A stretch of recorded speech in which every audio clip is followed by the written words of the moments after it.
일반 은총을 생각해 보고자 하겠습니다.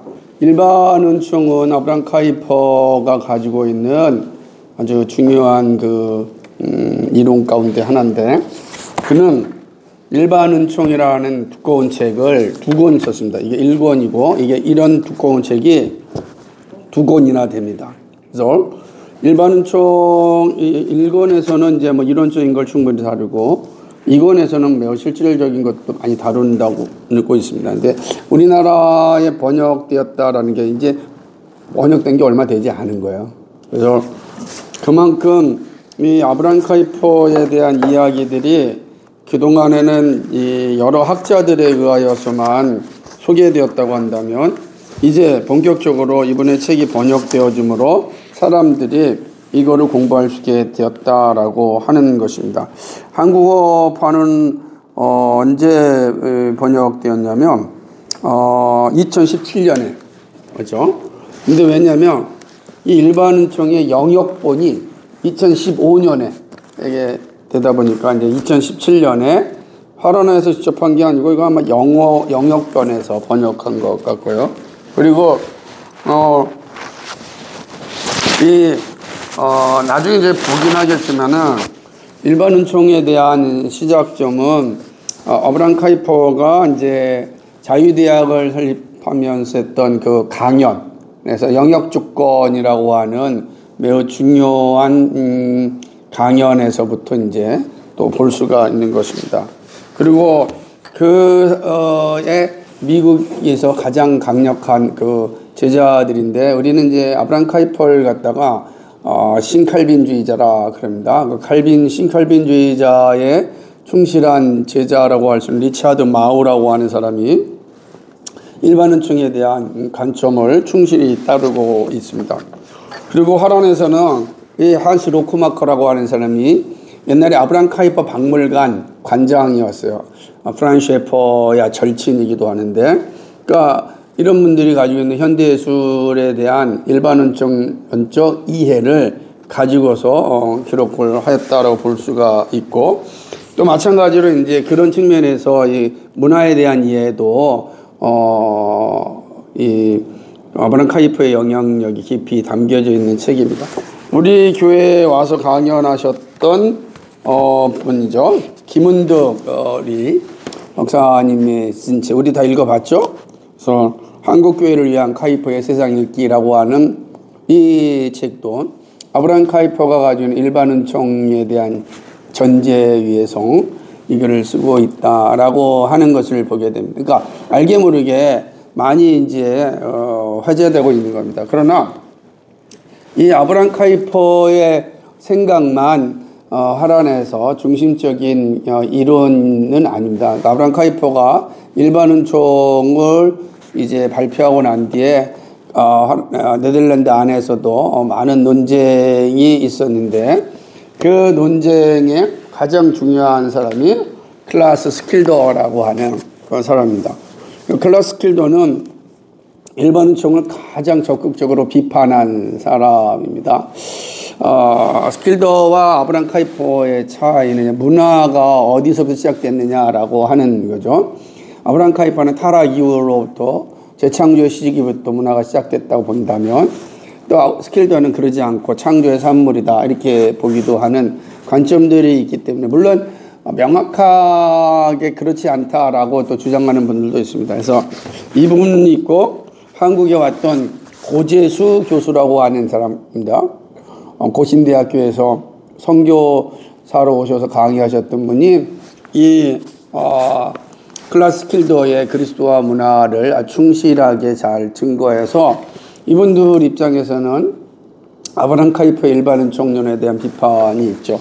이 비판에 대해서 잘 균형 있게 비판하면서 나왔던 책이 헨리 반틸이 칼빈주의 문화관이라고 하는 책에서 설명한 것입니다. 우리가 이런 책을 다 공부하면 좋겠지만, 그럴 필요는 없지만, 이렇게 설명하는 이유는 우리가 칼빈주의 강연의 일반 은총을 보지만, 그것이 개혁교회의 어떤 전통적인 문화관으로만 단독적으로 있는 것이 아니고, 그에 대한 비판적인 세계관으로 같이 있다라고 하는 겁니다.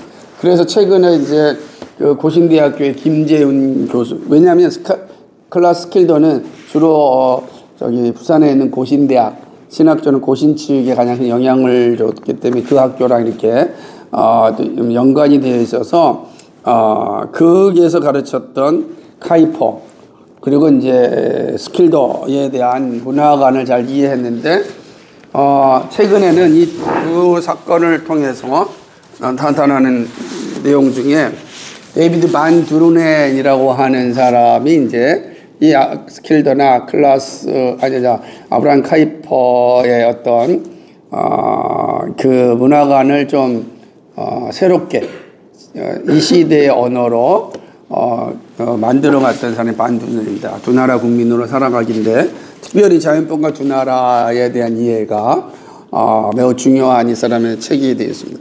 그렇게 보면 이제 아브라함 카이퍼와 클라스 스킬더의 이 문화에 대한 이해에 대해서 적어도 이 세 사람은 두 사람은 이제 아주 오래전 사람이고 최근에 같은 미국 사람인데 그러니까 이 두 사람의 생각들이 잘 정리가 돼 자기 두 비판을 통해서 새로운 문화를 이해를 하고 있는 겁니다. 한국 사람으로서 이제 김재인 교수가 그걸 시도하려고 하고 있고 앞으로 제가 나올 책에도 문화에 대한 정리를 하게 되면 어느 정도 이제 정리가 되지 않을까 이렇게 생각을 또 해보고 있습니다. 그래서 이게 이제 이 시작점은 바로 일반은총이 됐다. 이런 큰 논쟁의 시작점이 일반은총으로 시작됐다. 그래서 우리가 일반은총을 좀 이해하고 또 알아가는 게 필요하다는 겁니다. 147페이지 보게 되면 이 스톡 낭자에서 이 아브라함 카이퍼가 이렇게 이야기합니다. 앞에서 있는 것처럼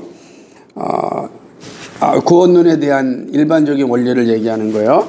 구원론에 대한 일반적 원리의 자연스러운 결과이지만 그 결과는 그 일반적 원리를 우리 본성의 부패로 이해되는 죄에 구체적으로 적용하는 데서 생각된다. 이게 예를 들자면 우리가 전적으로 타락했다라고 하는 그래서 하나님의 전적인 불가항의 은혜로 구원받았다라고 하는 이것이 우리 구원론의 관점이지 않습니까? 근데 이 구원론의 관점이 과연 현실의 문화 속에서 어떻게 이해돼야 되는지가 이제 중요한 이 충돌 지점이 된다라고 얘기하는 거예요. 왜냐하면 죄라고 하는 것은 그 자체로는 해결할 수가 없잖아요. 오직 하나님 은혜로만 해결되는 거지. 죄는 우리의 모든 것에다 영향을 미쳤단 말이에요. 그러니까 우리는 구원론에 있어서 이 전적으로 타락한 사람들에게는 누구도 영적으로 선한 일을 행할 수 없다라고 우리는 이제 고백합니다. 그죠? 영적 선을 행할 수 없어요. 모든 신앙 고백서가 그렇게 가르칩니다. 그러니까 타락한 인간에게는 결코 선을 행할 수 있는 능력이 없다라고 얘기하는 거예요. 이게 구원론적인 이제 결과입니다. 도덕적인 선도 행할 수 없다.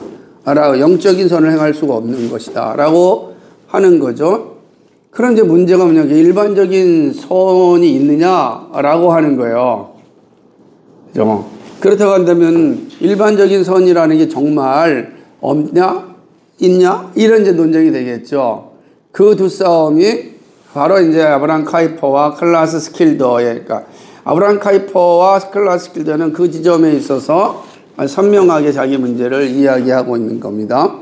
오늘은 일반은총만 이제 다루기 때문에 아브라함 카이퍼에 대한 내용만 하겠지만 그런 측면에서 본다면 아브라함 카이퍼의 입장에서는 기독교 문화라는 건 존재하지 않는다라고 말하고 싶은 거예요.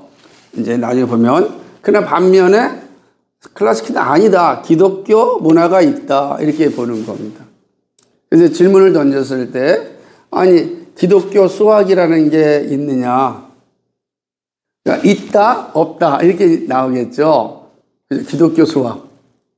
수학은 다 같이 뭐 2 더하기 2는 4인데 여기 무슨 기독교 수학이 있고 기독교 그냥 일반적 수학이 있느냐. 근데 이거는 단순한 것 같지만 매우 깊이 있는 신학적 논의가 됩니다. 단순한 문제가 아니에요. 단순하게 생각하면은 단순하게 해결할 문제지만, 그러나 이 단순한 것이 얼마나 큰 논쟁을 가지고 있었는지 모릅니다. 그게 이제 기독교 문화와 일반 원청에 대한 이해가 된다라고 하는 겁니다. 예를 들면 아브라함 카페는 이렇게 생각합니다. 필연적으로 모든 불신자와 중생하지 못한 자는 마치 불의하고 불쾌한 사람인 것처럼 보일 것이다. 그죠? 아니, 왜냐하면 여기 앞에서 있는 것처럼 죄인은 선한 일은 전혀 할 수 없다라고 본다면 그런 이제 불신자들, 중생하지 못한 자들이 하는 것은 다 불쾌하잖아요. 여러분은 실제로 여러분이 믿지 않는 사람들이 여러분에게 불쾌하게 행합니까? 불쾌하게 보십니까? 그러지 않잖아요. 그죠? 우리 여기에 이제 딜레마가 있는 거예요. 실제 생활에서 얻는 우리의 경험과 전혀 다른 모습을 우리가 인식하게 되는 거죠. 이렇게 보면 불신 세계는 또 어떤 면에서 아주 탁월한 어떤 일들이 보인단 말입니다. 옛날에 이교 문화가 남겨준 아주 놀라운 선물들, 특별히 플라톤이, 원래는 아리스토텔레스 책을 남기지 않았으니까 다 플라톤이 남긴 거잖아요. 그러니까 플라톤의 책들 같은 거, 이교도잖아요. 그죠?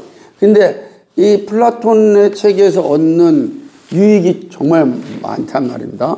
그리고 이데아에 대한 철학적 이해는 또 성경을 이해하는데 매우 좋은 소스도 주거든요. 그러다 보니까 플라톤 철학이 기독교 신학에 흡수되어서 신학적인 발전을 또 이루어가기도 하는 거예요. 그러니까 그렇게 되면 이교도들의 모습에서 좋은 점이 나타나니까 이거는 죄인은 선한 일을 할 수 없다라고 하는 것과 충돌하는 지점이 생기게 된다라고 하는 거죠. 뿐만 아니라 그 멀리 이교도들의 모습을 고대의 이교도들을 가지 않는다 할지라도 우리 주변에서 봐도 정말 불신자들이 가지고 있는 지식이라든지 능력이라든지 또 아름다움이 또 분명히 존재한단 말이에요. 보는 거예요. 이거를 클래스킬들은 어떻게 생각할 것인지 한번 생각해 보셔야 됩니다. 이렇게 본다라고 하는 것입니다. 그래서 우리는 정상적으로 이교도들의 덕을, 이교도들의 아름다움을 우리는 경험하는 겁니다. 이걸 부정하고서는 살 수도 없고, 그리고 또 이교도들의 글들을 보고 또 그들의 문화를 보고 그들의 예술을 보고서 야, 정말 내가 잘 살아야겠다, 이렇게 게을러서는 안 되겠다 라고 하는 의식을 느끼기도 하는 거죠. 아마 그렇게 안 느낀 사람 없을 거예요. 그죠? 적어도 그렇게 느낀다. 야, 저 사람들은 저렇게 온 힘을 다 바쳐서 예술을 작품을 만드는데 그리스도인된 나는 무엇이지? 이런 이제 민망함도 부끄러움도 이제 다 당하게 된다라고 하는 것이죠. 그런 측면으로 본다면 아브라함 카퍼는 말하기를 죄로 인한 전적 분폐라는 교훈은 언제나 여러분의 생활 경험과 부합하는 건 아니다. 실제로는 딱 맞지가 않다라고 카이퍼가 전제를 합니다. 그러나 문제는 뭐냐면 이제 정반대로 방향을 돌려 이런 경험 사실을 출발하면 우리의 신앙 고백은 다 땅에 떨어지고 만다. 무슨 말이냐면 아니 타락한 사람들도 선을 행할 수 있다라고 시작해 버린다고 한다면 의인은 없나니 하나도 없다 라고 하는 이 성경의 가르침에 우리가 어떻게 설 수 있겠는가? 그러니까 만약 그렇게 거꾸로 생각한다면, 예를 들면 뭐냐면 중생하지 않은 이교도들은 선을 행할 수 없다라는 생각이 시작하면 그런 상황에서 참 이교도들의 이 문학이나 예술을 보면은 내가 창피하고 당황스러울 때가 있다라는 거예요. 그래서 거꾸로 이교도들이 선을 다 행할 수 있다라고 하는 관점이 시작한다면 그럼 성경이 가지고 있는 가르침이 또 충돌이 된단 말이에요. 이해가 되죠? 이 충돌 지점 이해가 되죠? 어떻게 해야 될까? 고민이 되는 거예요. 어떻게 되냐라고 하는 것이죠. 그러니까 그래도 우리가 어떤 사람은 불신자들의 찬란한 악덕 뭐 이런 표현을 통해서 벗어나려고 하지만 그렇다고 해서 벗어날 수 있는 문제가 아니다. 이게 가볍게 생각하는 거야. 그러다 보니까 노마 교회는 어떤 생각을 가지게 되었느냐, 이 문제를 해결하고 싶은 거예요. 노마 교회도. 노마 교회는 어떤 생각을 하냐면 삶에는 두 영역이 존재하는데 하나는 천상의 영역이 있고 하나는 지상의 영역이 있다라고 이제 이게 자연과 은총이에요. 이 사람들은 로마 캐톨릭은 그들이 가진 세계관이 뭐냐면 은총과 자연이라고 하는 두 세계가 존재한다. 은총은 하나님의 영역이고 자연은 세상의 영역이다. 이 두 은총과 자연이라고 하는 두 영역이 존재한다라고 하는 것입니다. 그러니까 그래도 재밌는 것은 천상적인 것은 하나님을 알아가는 것이고 하나님과 함께 교제하는 것이고 하나님과 함께 예배하는 것이니까 기쁨과 즐거움이 늘 넘쳐난다라고 하는 것입니다. 근데 문제는 이 지상의 영역입니다. 이 지상의 영역에서는 어떻게 우리가 이 삶을 누릴 수 있겠는가? 로마 교회에서는 지상의 영역에는 원래 의가 있었다. 우리에게다 본의라 그래. 본래적 의, 의로움이 우리 모두에게 주어졌다라고 이야기하는 것입니다. 그래서 우리가 이 본래적 의가 이 지상 생활을 살게 하고 또 초자연적인 은혜를 누릴 수 있게 한다라고 하는 거죠. 그러니까 여기서 얘기하는 것처럼 그러니까 이 일들을 잘할 수 있도록 하나님은 아담에게 이렇게 이중적인 본성을 주셔서 그 일을 충분히 할 수 있도록 하셨다는. 그래서 아담은 이 두 가지의 모습, 은총과 자연의 속에서 하나님이 주시는 본의, 의를 가지고 하나가 초자연적으로 하나님이 영광을 돌리고 또는 그걸 가지고 자연적인 생활도 할 수 있게 했다. 이것이 이제 로마 캐톨릭이 가지고 있는 은총과 자연에 대한 교리입니다. 아브라함 카이퍼는 지금 그 사실을 이해하고 있는 것입니다. 그래서 그러니까 이런 측면에서 본다면 일반적인 생활 영역에서는 하나님 주신 본성으로 그리고 특별한 영역에서는 원의의 초자연적 선물을 받음으로 이중적인 생활을 잘 감당할 수 있게 되었다라고 하는 거야. 이해가 되죠? 그러니까 우리가 하나님의 나라의 백성으로 살려면 원의가 있어야 되는 거예요. 원의가 이스라엘 이 로마 캐톨릭이라는 원의 이게 되게 중요한 겁니다. 그러니까 그것이 이제 천상의 생활을 즐기게 하는 것입니다. 근데 문제는 뭐냐면 이제 로마 캐톨릭 타락의 교리가 있습니다. 타락했습니다. 죄가 들어와서 타락했습니다. 타락했을 때 우리는 전적으로 타락인데 로마 캐톨릭은 인간이 전적으로 타락한 것이 아니고 이렇게 얘기하는 거예요. 무슨 말이냐면 원인은 잃었지만 전자, 즉 하나님의 본성을 잃지 않았다는 거예요. 다시 말하면 지상생활을 위한 그의 자연적 능력은 손상받지 않았다라고 보는 거예요. 나중에 이제 우리가 옛날에 그러면 우리는 어떻게 살 것인가 공부할 때 누구죠? 아퀴나스가 이야기한 게 뭐예요? 뭐는 타락하였으나 응? 뭐라?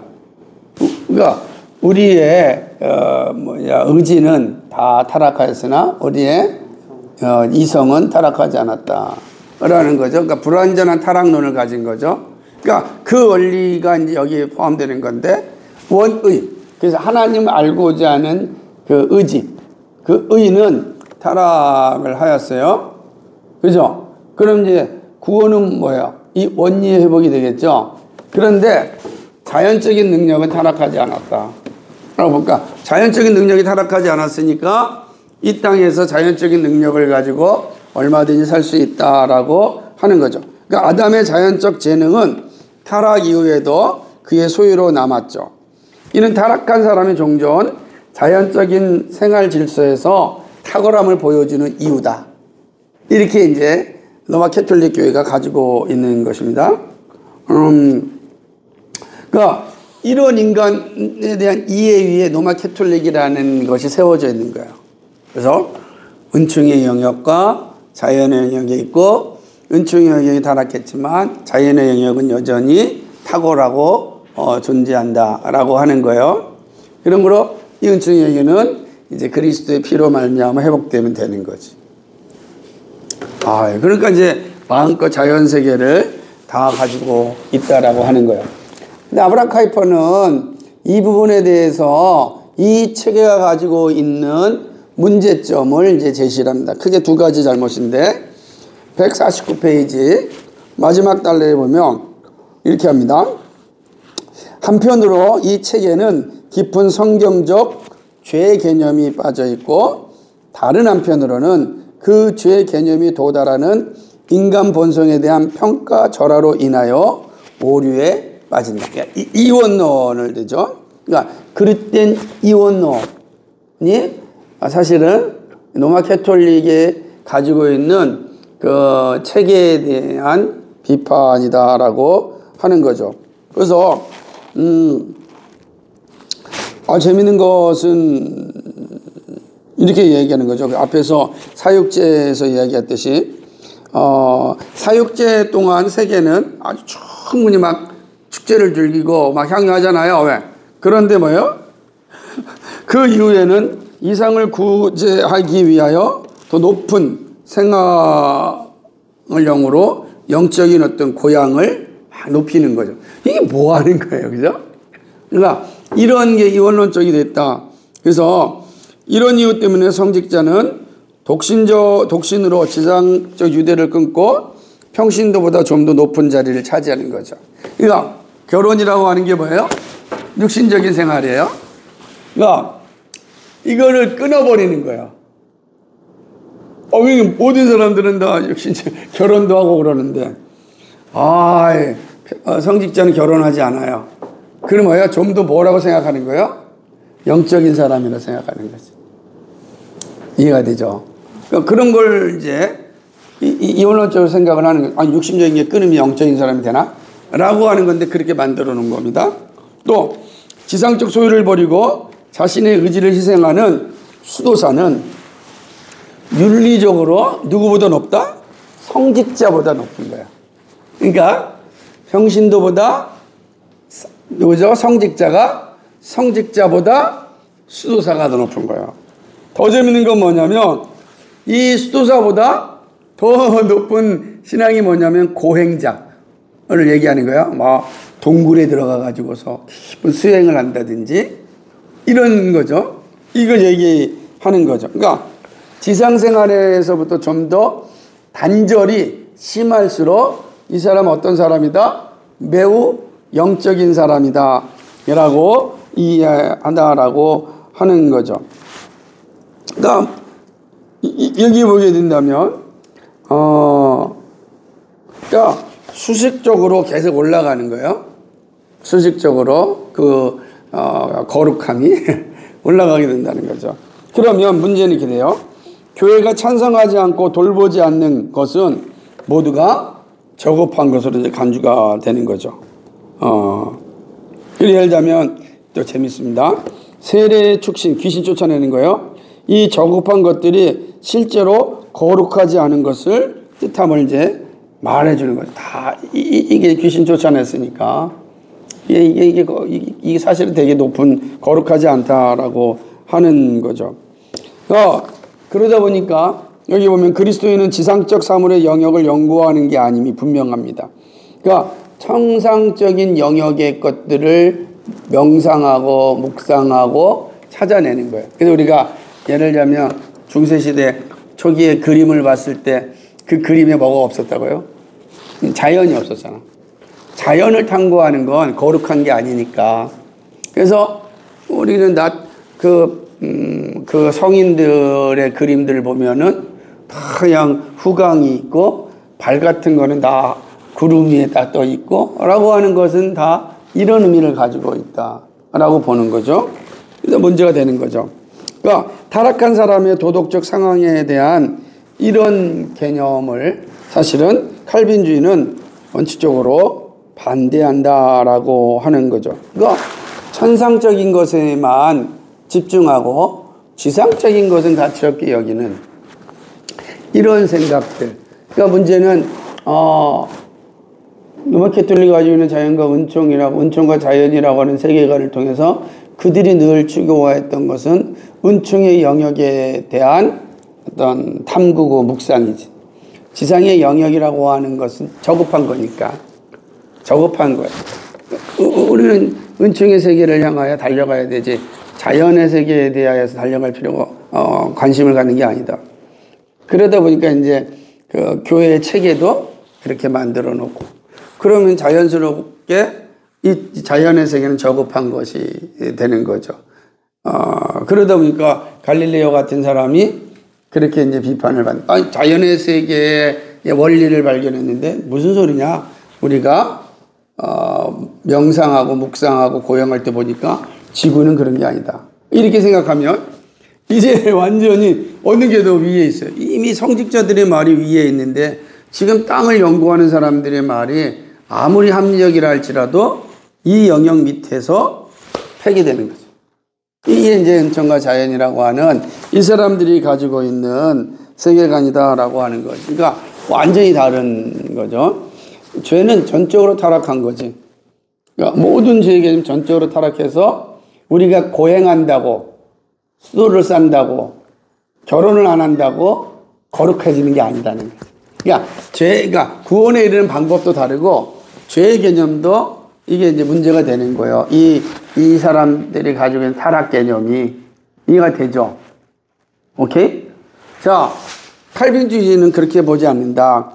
뭐냐? 한편으로는 가장 절대적 의미에서 우리의 죄 개념을 택합니다. 그렇죠? 우리는 완전 전적으로 타락했습니다. 완벽한 거요.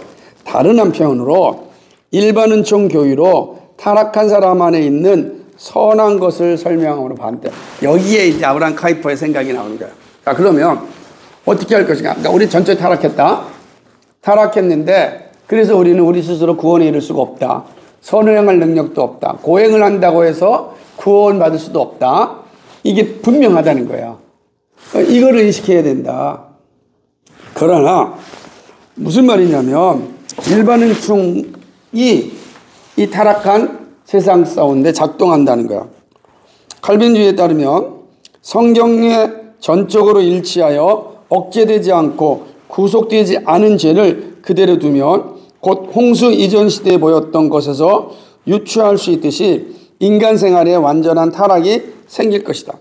그러나 하나님은 하나님의 손으로 만드신 것이 완전히 전멸하지 않도록 하려고 죄를 그 과정에서 붙드셨다. 그렇지 않았더라면 죄의 과정으로 자연스럽게 하나님이 만드신 것이 완전히 전멸했을 것이다. 하나님은 일반 은총으로 개인의 생활과 전체 인류의 생활과 자연의 생활에 개입하셨다. 그러니까 타락한 이후에 만약에 인간이 타락으로 말미암아서 하나님께서 그 타락의 상황을 내버려 두셨다면 창조세계는 전멸했을 것이다 라고 보는 거예요. 근데 하나님께서 개입하셔서 뭘 붙잡으셨다? 죄를 붙잡으신 이 창조세계가 전멸하지 않도록 붙잡으신 거예요. 이제 그 여행을 잘 보는 게 홍수 사건 이후에 다시금 하나님께서 뭘 주세요? 창조 때 주었던 문화 명령을 다시금 회복시켜 준다고. 이렇게 보는 거예요. 이게 이제 하나님이 개입하셔서 일반 은총으로 이 문제를 해결하셨다라고 보는 거죠. 하나님은 일반 은총으로 개인의 생활과 전체 인류의 생활과 자연의 생활에 개입하신 겁니다. 일반 은총으로 개입하신 거예요. 하지만 이 은혜는 죄의 핵심을 죽이지 않으며 영원한 생명으로 구원하지 못한다. 그죠? 그러니까 일반 은총이 개입하셨지만 일반 은총으로 죄 문제를 해결할 수 있는 게 아니에요. 죄 문제는 특별 은총으로만 해결하는 거예요. 예수 그리스도 십자가의 은혜, 특별 은총으로만 죄 문제를 해결하지 일반 은총으로는 죄 문제를 해결할 수가 없다라고 하는 것입니다. 그러나 일반 은총이 어떤 역할을 하냐? 인간의 통찰력이 야생 짐승의 격분을 억제하듯이 이는 죄의 완전한 실현을 억제한다. 다시 말하면 일반 은총이 죄의 억제를 막는다. 죄가 더 커지지 않도록 막는다는 거예요. 그게 대표적인 예로 이제 국가가 존재하잖아요. 국가가 예수 믿는 사람이 국가를 운영하지 않잖아요. 그죠? 그러다 보니까 이 국가가 어떻게 된 거예요? 죄를 억제하는 역할을 한다는 거지. 하나님이 일반 은총을 사용하여서 이 일을 한다라고 하는 거예요. 우리 일반 은총이 오게 되면 일반 은총으로 내 마음의 양심도 작동하여서 죄를 억제하는 역할을 한다는 거예요. 이렇게 얘기합니다. 사람은 다음과 같이 짐승이 해를 끼치지 못하게 할 수 있다. 첫째로 짐승 앞에 방책을 침으로써, 둘째로 짐승을 길들여 자신의 뜻에 순종하도록, 셋째는 사람을 한 걸음 더 나아가 원래 야생 개와 고양이를 변화시켜 가축이 되게 하듯이 그 짐승을 길들여 마음에 끌리도록 만들 수 있다. 재밌죠? 그러니까 지금 그러잖아요. 뭐 어마어마하게 큰 개도 다 이렇게 뭡니까? 길들여 가지고서 애완견을 만들잖아요. 그죠? 놀랍지 않아요? 원래 동물들은 다 야생이잖아요. 근데 동물들이 길들여졌어요. 이걸 얘기하는 거예요. 그러니까 그 동물들을 길들일 수 있죠. 그죠? 일반 은총이 그런 거예요. 잘 보세요. 그처럼 하나님은 일반 은총으로 사람 안에서 죄의 활동을 억제하되 부분적으로는 그 세력을 부수심으로써, 부분적으로는 사람의 악한 영을 길들임으로써 그의 나라와 가정을 교화시키므로써 억제하신다. 그러니까 일반 은총으로 죄를 억제한다는 거예요. 이게 이제 클래시컬도는 그렇게 보지 않지만 어쨌든 그렇습니다. 아니, 일반문을 한번 볼게요. 그래서 일반 은총은 중생하지 못한 죄인이 마치 우리의 가축처럼 사랑스럽고 힘이 넘치는 많은 것으로 우리의 마음을 사로잡는 결과에 이르게 되었다. 을 보는 겁니다. 물론 중생하지 못한 자의 매력은 사람의 방식을 따른 것이다. 하지만 여전히 죄의 본성은 해롭다. 그러니까 사람들의 죄의 본성은 해롭지만 일반 은총이 사람을 잘 이렇게 길들여서 더 큰 악을 행하지 못하도록 하셨다. 라고 보는 겁니다. 이런 점은 숲에서 데리고 왔지만 두 세대가 지나 이전의 야생 상태로 돌아가자 처음의 상태에 대한 고향에서 나타난다. 무슨 말이냐면 죄의 본성은 여전하다는 거야. 아무리 우리가 길들여도 다시 야생으로 보내면 다시금 사람을 공격하는 야생이 된다라고 하는 것이죠. 그래서 보면 이 아르메니아 대학살을 보는데 이게 아르메니아는 되게 중요한 그런 성경의 역사에서 중요한 나라인데 제1차 세계대전 때 튀르키예가 터키 사람들이 이 아르메니아 사람 100만 명 이상을 학살시켰어요. 끔찍한 거죠. 지금도 이 갑바도기아와 붙어 있잖아요. 아라라산이 아르메니아 붙어 있잖아요. 그러니까 사실은 매우 중요한 성경의 지형인데 이 튀르키예 사람들이 1차 세계대전 때 이 아르메니아를 대학살을 했어요. 100만 명이 죽였어요. 끔찍하죠? 튀르키예가 이를 인정하지 않아요. 지금도 이렇게 된다라고 하는 거죠. 마찬가지로 16세기 스페인 사람들이 네덜란드 마을과 도시에서 정말 수없이 많은 사람들에게 잔인한 일을 하였습니다. 이 말은 뭐냐면 죄의 본성은 예전처럼 해롭다는 거예요. 그대로 죄의 본성을 놔두면 이런 악한 일을 하는 거예요. 근데 그대로 내버려두면 더 악한 일을 한다는 거예요. 근데 이런 악한 일이 일어나지 않기 위해서는 어떤 일이 있어야 되겠어요? 죄의 문제를 억제해야 되잖아요. 죄를. 그 무엇이 억제하느냐? 바로 그것이 믿지 않는 사람들에게는 일반 은총이 그 역할을 한다라고 하는 것입니다.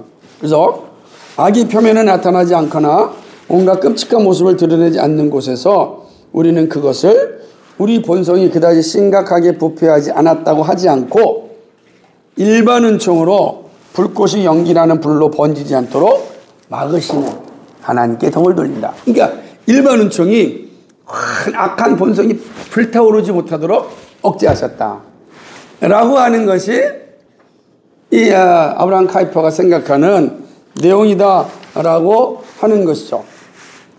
그래서 악에서 손을 내는 것은 하나님이시다라고 하는 거예요. 그리고 우리 칼빈주의자는 우리의 죄악된 본성을 비난하는 일에 결코 태만하진 않지만 사람이 질서 정연한 사회에서 함께 살 수 있게 하시고 우리를 개인적으로 두려운 죄에 빠지지 않도록 하시는 하나님께 찬송을 하는 거죠. 그게 하나님이 하신다라고 하는 거죠. 그럼 이 부분은 마지막 부분에 학문의 영역에서 어떻게 역할이 되느냐? 152페이지 마지막 단락을 잘 보겠습니다. 하나님을 추구하는 칼빈주의자는 잠시라도 다른 학문을 저급한 것으로 여기고 불신자의 손에 넘겨주고 신학과 명상하면 전념하겠다고 생각하지 않는다. 이해가 되시죠? 오히려 하나님의 모든 작품에서 하나님을 아는 것을 자신의 사명으로 여기고 지성이 모든 능력을 다하여 천상적인 사물 뿐만 아니라 지상적인 사물을 공부하고 마음을 열어 창조 질서와 그가 숭앙한 하나님의 일반 은총을 자연과 그 놀라운 특성에서 인간 산업의 생산물에서 인류의 생활에서 사회학과 인류의 역사에서 보도록 부르심을 받았다. 우리는 예를 들면은 그 로마 캐톨릭처럼 수직적인 신앙을 구원론 갖고 있지 않고 그리고 일반적으로 이 모든 악한 사람의 선을 다 가지고 있다. 그러므로 그들이 행하는 것이 다 선한다. 난 생각하지 않고 그들 역시 다 악한 본성을 가지고 있고 악한 본성은 제어하지 않으면 아르메니아 대학살처럼 끔찍한 일을 한다. 그럼 이 일을 막으시는 이는 하나님이신데 일반 은총으로 하나님께서 다 막으셔서 죄가 더 관영되게 하지 않게 하신다. 그런 측면에서 학문의 영역에서도 우리는 각 영역에 다 참여하여서 누구보다 열심히 일을 해야 된다. 구원과 관계없지만 우리가 학문의 영역 열심히 참여하는 것은 구원과 관계없지만 죄를 억제시키는 일을 할 수 있고 그걸 통하여 하나님을 영화롭게 할 수 있는 일을 할 수 있다라고 하는 것입니다. 그렇기 때문에 여러분은 세속 생활이 세속적 연구를 향한 편협한 사랑을 좋아하여 반발할 위험에 처했을 지경에도 일반 은총의 교회가 어떻게 그 생활을 구속하는 명령을 갑자기 제거했던 것을 잘 안다. 그렇게 되는 겁니다. 우리는 그렇게 하는 거예요. 그러니까 무슨 말이냐면 우리는 일반 은총이 일들을 잘 감당하여서 우리가 우리의 영역에서 할 수 있는 모든 것을 다 감당할 수 있게 한다라고 하는 거죠. 우리가 예수 믿는 사람인데, 그죠? 우리가 세속적인 일을 할 수 있잖아요. 그죠? 예를 들면은, 그 영역에 있다고 해서 우리는 구분되고 있는 게, 예를 들면, 그래서 이 아브라함 카이퍼는 그래서 수학을 하고 영어를 하고 문학을 하는데, 거기 보면은 다 세속적인 관점으로 문학을 한다고 할 때, 그게, 잘못됐고, 그 폐기 처분할 것이 아니라, 오히려 거기에도 일반 은총의 은혜가, 일반 은총이 임하여서 그것이 하나님의 원래 목적인 죄가 더 관영되지 않도록 하게 하신다 라고 하는 겁니다. 이제 마지막 부분 보고 마치도록 합시다. 153페이지 보게 되면 위에 한번 읽어볼까요? 같이 읽겠습니다. 시작. 이제 하나님의 일반 은총이 고대 그리스 로마의 철학적 빛의 보화를 만들었고 그렇게 찬란한 유산의 유익을 우리에게 새롭게 제공하기 위하여 고전 연구에 대한 사랑을 불러일으켰던 예술가 정의의 보화를 우리에게 드러내 보여주었던 사실이 이해되죠? 그죠? 그 다음에 확실히 인류의 역사는 잔인한 정념의 살풍경이 아니라 중앙에 십자가를 두고 진행하는 일관된 과정임이 분명하다. 이 과정은 모든 국가가 나름대로의 사명을 가지고 행하는 과정이며 그 과정에 대한 지식은 모든 사람에게 복의 원칙이 될 것이다. 그러니까 수없이 많은 사람들이 남겨주었던 지식들이 하나님이 주신 복이다. 이해가 되세요? 그 다음에 재밌습니다. 그래서 정치학과 국민경제가 학자와 사상가의 세심한 관심을 받았던 사실이 납득된다. 그렇다. 우리 주위의 자연생활이나 인간생활의 모든 것이 탐구할 만한 대상이 되어 그로써 가시적 현상과 불가시적 작용으로 나타나는 전체 우주의 영광에 새로운 빛이 비치게 한다는 사실이 직관적으로 그렇게 되는 거죠. 모든 것이 탐구할 만한 대상이 되는 거예요. 왜? 일반 은총으로. 단한. 그리고 다른 관점에서 이 노선을 따르는 철저한 학문적 지식의 과정이 종종 교만에 이르며 인간의 마음이 하나님으로부터 벗어나게 한다 해도, 그죠? 그럴 수 있죠? 교만하잖아요? 해도, 그 다음 있습니다. 시작. 칼빈주의 진영에서 가장 심오한 탐구자가 스스로를 부담 없이 하나님 앞에 범죄한 죄인으로 여기고 세상 일에 대한 그의 찬란한 깨달음이 오직 하나님의 긍휼로 인함이라고 여기는 것은 이 인강스러운 일반 은총의 덕분입니다. 그러니까 그렇잖아요. 막 그냥 지혜가 올라가고 노벨 문학상도 타고 막 그래. 얼마나 하늘 높은 자리 올라갈 수 있겠어요? 근데 그때 누구예요? 칼빈주의 진영에서는 인식하는 거, 이거는 하나님의 은혜다. 그죠? 하나님의 은혜다라고 하나 되는 거죠. 오직 하나님의 일반 은총이 이런 세상에 놀라운 것을 깨닫게 하였다. 라고 하는 거예요. 그래서 일반 은총의 관점에서 이 학문에 대한 무단한 연구, 철학이라든지 정치학이라든지 사회과학이라든지 이 무단한 인문학에 대한 것도 우리는 늘 열심히 할 수 있는 근거가 어디에 있느냐? 일반 은총이다. 그 일반 은총이 있어야 그 학문들을 통하여서 죄가 어떻게 돼요? 제어될 수 있기 때문에 하나님께서 이런 일반 은총을 주셨다. 오늘 우리가 하는 건 이런 일반 은총 때문에 그렇다라고 하는 겁니다.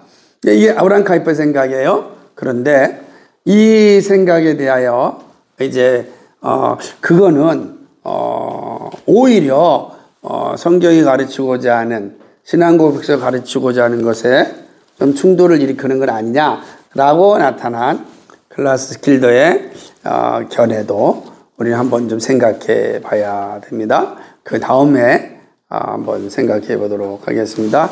예, 오늘 여기까지 마치겠습니다.